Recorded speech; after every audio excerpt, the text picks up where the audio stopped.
So what is the truth behind this headline? My team and we have dug into the matter, and the story is more complex and even more dramatic than the headline suggests. So sit back, relax, and let's unpack this together. And as you are listening, if you are enjoying this breakdown, don't forget to show your love by liking this video and subscribing to the channel for more real-time news guests. Now, let's get straight into it. The big revelation is this. The secret letter wasn't exactly a message sent directly to his supporters.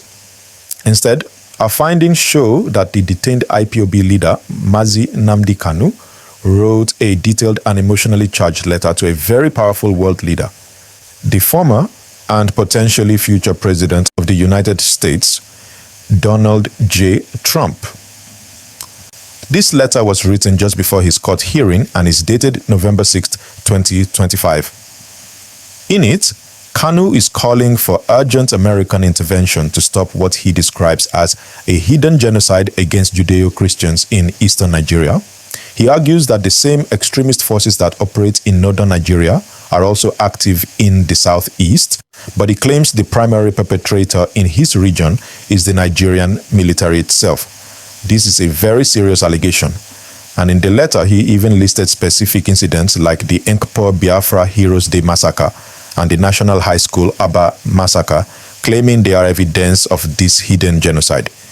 He is essentially using this letter to bring an internal Nigerian conflict to the global stage, appealing directly to a foreign power for help.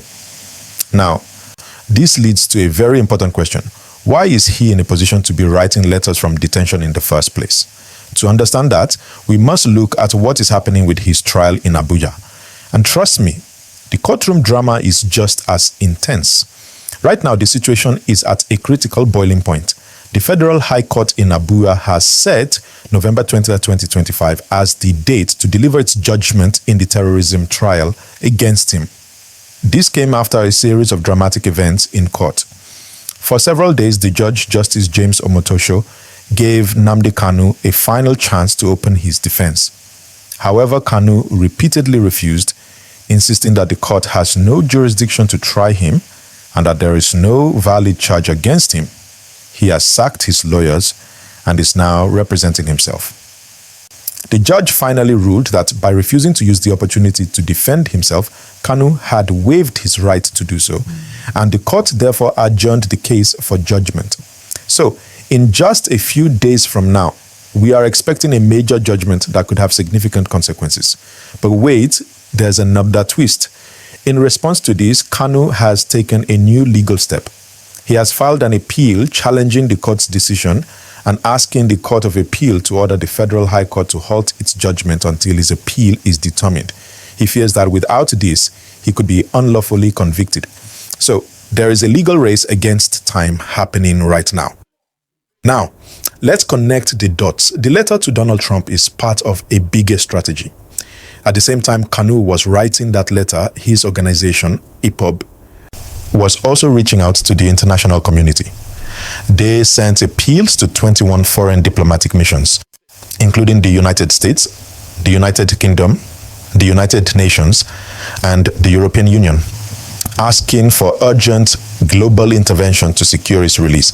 They stated that his health has deteriorated in custody and are treating it as a humanitarian concern. So, you can see the secret letter is not just one isolated event.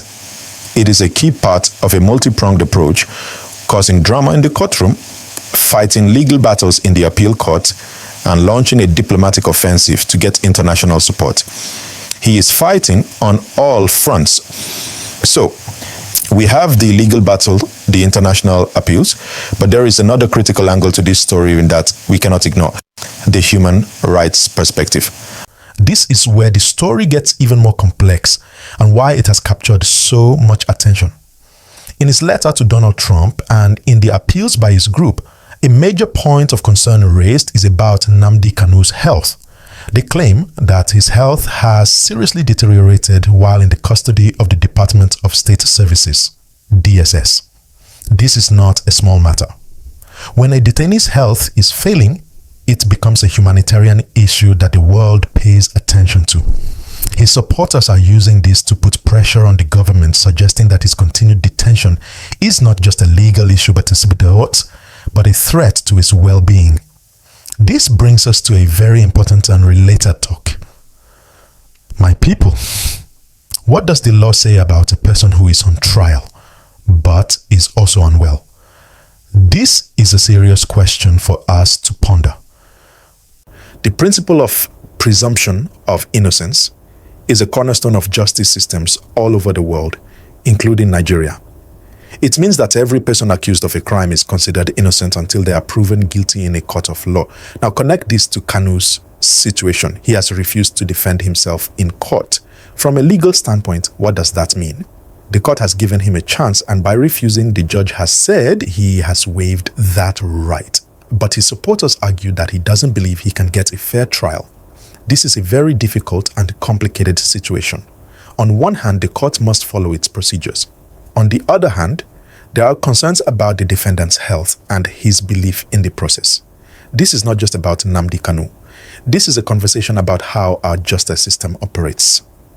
It's about the balance between the state's duty to prosecute and the rights of the accused. It's a conversation we must have as a nation. What are your thoughts on this?